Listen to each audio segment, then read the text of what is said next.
Hi, welcome back to Zoran Elias, Divine Feminine. I am Zoran, and I make self-help videos pertaining to life hacks, spirituality, and the Divine Feminine. And these are all lessons that I've learned that I want to share with you. So if you're interested in this type of content, please go ahead and subscribe and join my community. So this video is going to be about how to overcome distractions. So one of the biggest things that can hinder us in our journey to achieving our goals is distractions, and life is filled with them. And one of the main ones is the phone, even YouTube. And what we have to remember, or what I remind myself, is when it comes to distractions, I have a motto that I like to make sure that I am creating more than I'm consuming, or that I'm not consuming more than I'm creating. And so that can be a challenge if you don't pay attention to it. So I've come up with a few tips to help us to overcome distractions so that we can be more in control of our time and what we do with it. So number one of the best ways to overcome distractions is to be inspired, or to have an interest that truly inspires you. So when you have something that truly inspires you, it's going to take precedence over the distractions that are put in place or that may randomly come to take you off of track. So sometimes that takes a lot, actually, of self-discovery. It takes trial and error. It takes you trying out things and deciding what works best for you. But at the end of the day, when you are inspired, it's gonna be easier for you to focus. So I think that being inspired is in having a set interest, something that you can grow, something that you can develop, something that you can research, is going to keep you from being so distracted. Because if you don't have a definite purpose, I think that's what Napoleon Hill called it, a definite purpose, then you're going to drift. You're going to drift into whatever the wind blows. And so it's best to go ahead and predefine what inspires you. Go ahead and find out, discover what resonates with you, and then follow that excitement, follow that inspiration. And that's going to keep you from just being distracted with the ups and the downs of the day. Number two, another great way to overcome distractions is to actually have a plan, to write it out, plan out your day, plan out your week. And for me personally, I have a daily and a weekly schedule.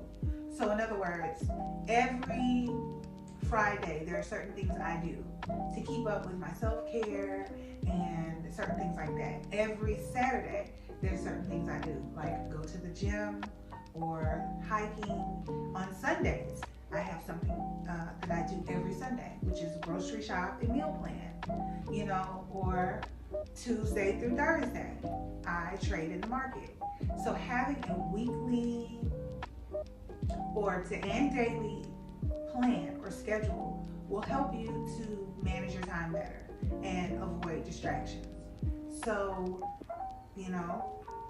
take a look at your day, take a look at what type of person you are. I'm a morning person, you may not be, but whatever is going to be tailored for you so that you can have the time to do what you want to do and the energy to do what you want to do, you make a plan weekly and daily so that you can have more of an itinerary for your time, and that will eliminate a lot of distractions. Because number one, you're interested in what you're doing, you're inspired by what you're doing, and you have a blueprint so you know what you're supposed to be doing at whatever time of day or whatever time of the week, because you took the time to write it down, and even schedule a time to write it down.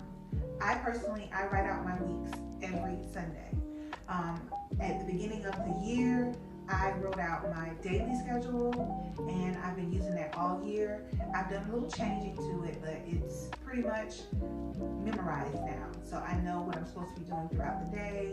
I know when I'm supposed to take my breaks, and it works out. So I have less opportunity to be distracted unless I am just overindulging in consumption, which is easy to do if you don't have a plan.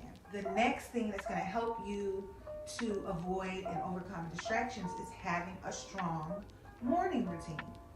I know that sounds kind of weird, but it does.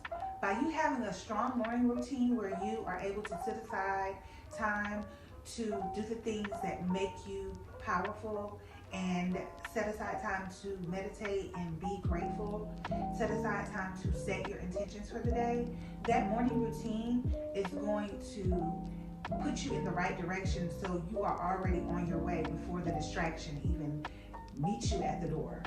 And so if you're interested in more about morning routines, I'll link my morning routine, how to create a powerful morning routine video, down in the description. So yes, having a strong morning routine will help you to avoid distractions.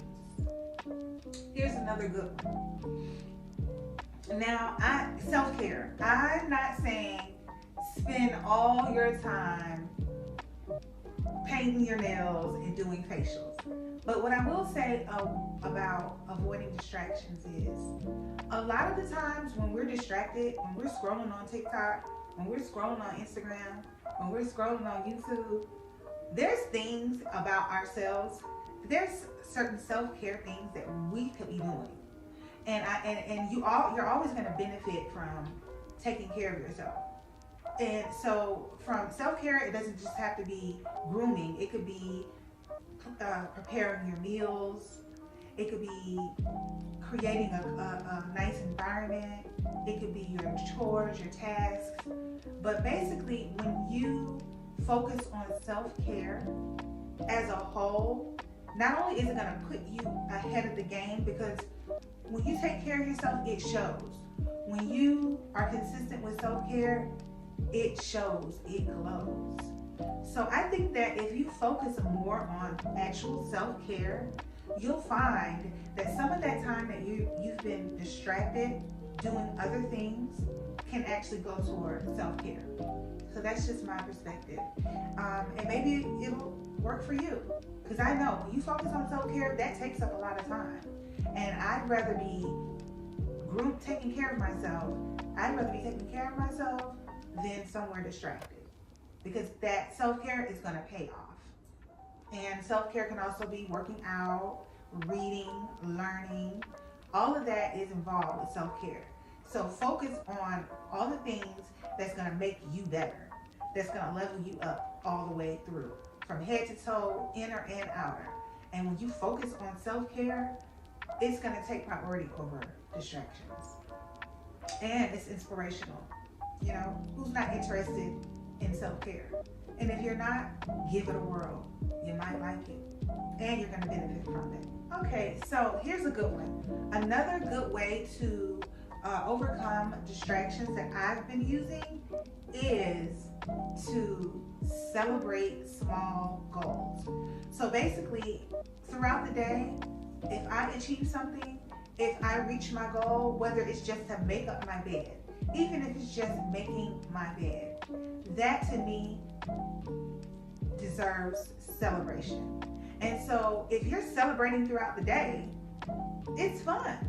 So, and it gives you initiative to reach your goal, to do your priority, to do your responsibility, to do what you're responsible for doing. And it keeps your vibration high also. So for every task or so that you reach and you accomplish and you complete, why not treat yourself? Treat yourself to a cup of tea, treat yourself to a break, a sunbath, a good video, just time it. I think that's great. You deserve it. You deserve to celebrate, especially if you're trying and especially if you see results. That's worth celebrating, and you don't have to wait till the weekend. And it doesn't have to be a huge thing. But you find the things that you love, your guilty pleasures, and you throw them in here and there throughout the day after every goal accomplished. That way you're not bored and just falling off into consumption because you're off track. You're actually using fun and kind of like distractions as an incentive to get things done. So that's my 5, and I have a bonus. My bonus is something that I've introduced to my son, and I think it's been working for him. So the bonus to overcoming distractions is what I call the 1 hour on, 1 hour off method. And so for me, that means I work for an hour and I play for an hour. And it goes back and forth all day long.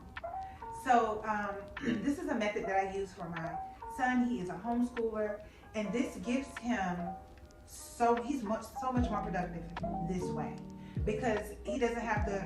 For him, he's dealing with self-discipline, and this is a way to break through for him. But he doesn't have to wait till the end of the school day to have fun. And he doesn't have to feel the pressure of working all day long. He gets to put in all that work, and he's going to work even harder because he knows that he's going to get a reward after that work hour. And then for that hour, after he finishes working, he goes right into play, and he gets to kick back and laugh and play and talk to his friends or whatever for a whole hour. But the key is you need to use your alarm so that you can cut that time off. And it doesn't have to be an hour. You can set it however you want. But I think that the 1 hour method works pretty good. You get to play a little, you work a little, you play a little, you work a little, and it balances out at the end of the day. And that doesn't have to be a permanent thing, but just something that kind of gets your blood flowing, get your creative juices going, so that you can still feel like you're not missing out on your favorite gossip or whatever you like to do for fun that can be a distraction, but you also are getting things done and you have an incentive to go hard for that time so that it'll be worth it when you get ready to play. So yes, I hope that you found helpful tips in this video. Distractions are gonna be here, so we might as well find ways to overcome them, or like I like to do in alchemy, find a way to make it serve you. Find a way to make it work for you. And I hope that some of these tips will help. And until the next video, I'm Serena Elias. This is the Serena Elias Divine Feminine channel, and I will be posting every week, so go ahead and hit that like and subscribe bell so that you will be a part of the community. And until the next video, bye.